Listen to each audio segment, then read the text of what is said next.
Welcome back to the Dry Fasting Club. Today we're going to be talking about refeeding and how it relates to dry fasting. We're going to touch on the animal diet versus the plant-based diet. Have you ever wondered why carbohydrates are usually introduced in a refeed protocol, but fat is usually not advised? We'll dive into liver and bile function, and we'll touch on some digestive issues. Why viral reactivation needs to be taken into consideration, especially for those trying to heal something like an autoimmune illness.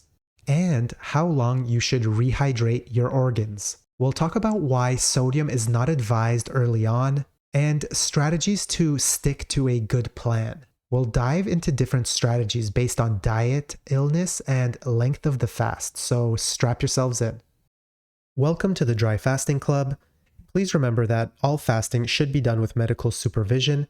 All information provided here should be viewed as informational only and should never supersede medical advice. When you are adding fasting or making lifestyle and dietary changes, please discuss with your medical professional first. If there is one rule to a refeed after a dry fast, it is to minimize sodium, at least for a couple days while you rehydrate. If you don't, you will bloat and you can suffer from something called edema. Another something that everybody should have with them during a refeed is a potassium salt substitute for seasoning. And you can't go wrong with a delicious vegetable broth that has absorbed all the minerals from those vegetables. Drink the broth, strain out the veggies. Now, this also leads us straight into the advice of not ingesting baking soda after a dry fast.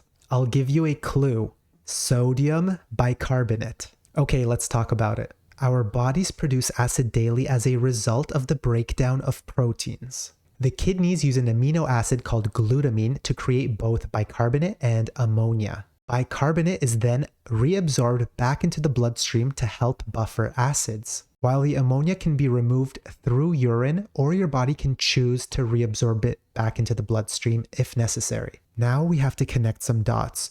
When the body finishes the fast, it stops producing fatty acids. So now the body is overcompensating with the bicarbonate. And what that means is that it's going into a hyperalkaline state. This study examined hyperalkalosis when it came to patients ending an 18-day water fast. Can you imagine dumping excess bicarbonate into the body in this situation? Similarly to baking soda, there's something called vasopressin. Your body really pumps up the vasopressin or antidiuretic hormone. So in this case, you also don't want to gorge on water after a dry fast, or your body's just going to cling onto it. Gentle and timed rehydration is highly recommended. And when it comes to vitamins and minerals, remember that you should always prioritize the following 4: magnesium, potassium, vitamin C, and vitamin B. Now let's talk refeed food. You've probably kept hearing about something called Russian fruit compote, but it actually originates in Poland. This isn't a traditional fruit compote that we know in the Western world. It's actually just boiled fruit in a huge pot of water. Think of it like fruit-flavored water. People make it too sweet most of the time, so when you're making yours, you should make sure that it is just barely sweet. Personally, I do think it's very important to provide some form of carbohydrates early in the refeed. But let's not forget that everybody is unique, and genetic situations, culture, and adaptations can play a huge role. Some people that are on a strict fat and protein diet may have adapted their gut flora, their digestive system, their enzymes, and all of this could translate to a slightly different optimal refeed protocol. But let's go back to carbohydrates for a second.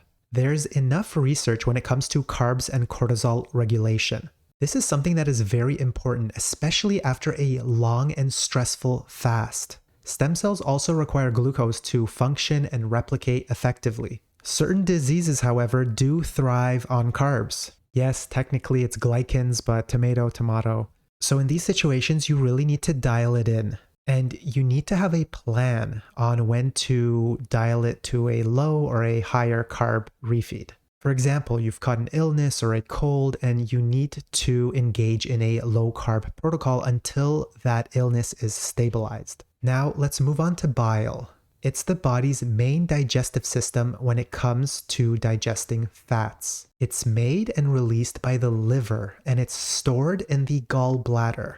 A lot of after-fast pain has to do with the liver. 3 factors that increase risk are age, diet, and gender. Yes, on top of having a harder time with fasting, women with above average estrogen levels can face a few other risks. It's things to do with the biliary tract and your bile. But believe it or not, fasting actually improves your gallbladder, your liver, and all your other organs. This study showed that a 4 to 6 day water fast actually lowered cortisol levels by 30%, and this translates to healthier bile. In fact, even just a 24-hour fast improved gallbladder function in 40% of patients that were studied. This is another reason why you should never fast too much too soon. You need to chip away at your problems and let your body adapt before you engage in those heroic lengths. This is also one of the main reasons why you avoid fatty foods, especially right after a dry fast and for as long as you can handle it. Of course, there are certain shortcuts that advanced fasters can use, things like digestive enzymes and supplements that help improve your bile production. This is also one of the reasons why a liver flush is so highly recommended before an extended dry fast. It helps the liver get a reset, sort of how you'd give a dead car battery a boost. This helps flush and force bile production.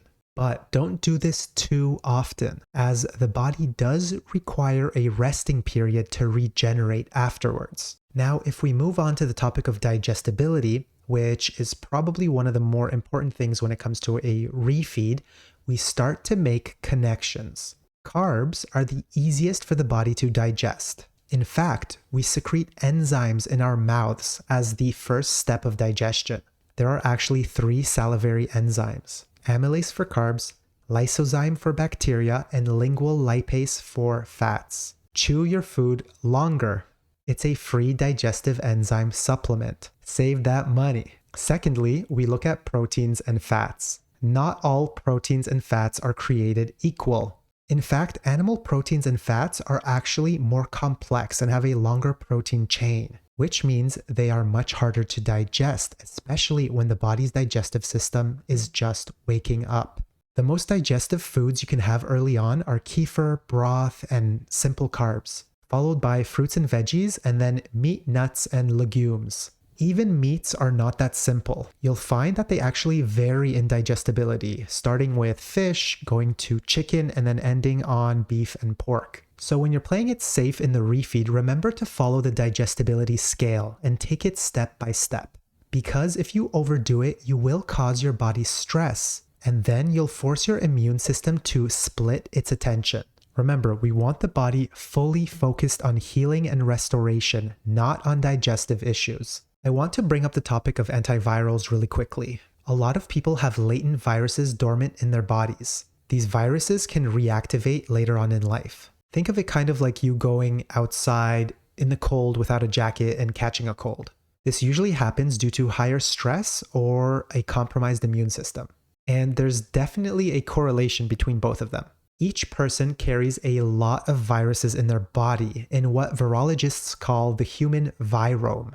Our understanding of viruses is still so limited, but it begs the question, should we be worried when undergoing the extreme stress of a very long dry fast, especially one that goes beyond 5 days? The answer is yes, especially if your immune system is already frail. I also want to add that I do talk with a lot of people that have severe autoimmune illnesses that they're trying to heal, and a viral reactivation seems to be a huge component with all of this. Because of all of this, especially if you're doing a long fast, it seems very important that you take antivirals as part of your refeed. You can get more information and details about this in something like my Scorch protocol. Okay, that was a lot of information, so let's wrap it up.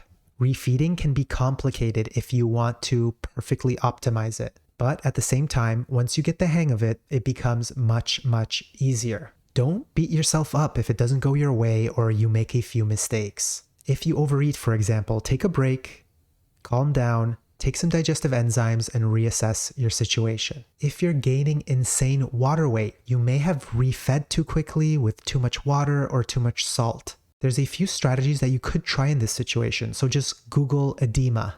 Remember to eat on the digestibility scale when refeeding. Now for some hormonal balancing advice. Start your meals in the morning and do your best not to eat at least a few hours before bed. Go on walks with the morning sunlight. The red light is very important to your overall health. Avoid blue light in the evenings for a lot of things, but especially for your endogenous melatonin production. Try to ground yourself as much as possible and eat whole foods. You don't even have to worry about things like heat and cold therapy. Do this and fasting for a while and you are going to see remarkable results. Remember, this is not a sprint. Your health is a marathon. Good luck. Thanks for sticking around. If you've dry fasted before, have any questions or requests for future topics, please leave them in the comments below. I always check the comments for inspiration and ideas. If you're looking for a chat or to set up your dry fasting plan, check out the dryfastingclub.com website and subscribe. You should also check out the Discord community where you can meet other new and experienced dry fasters. Remember, no two people are the same, so every fasting experience is unique. Thank you and good luck on your dry fasting journey.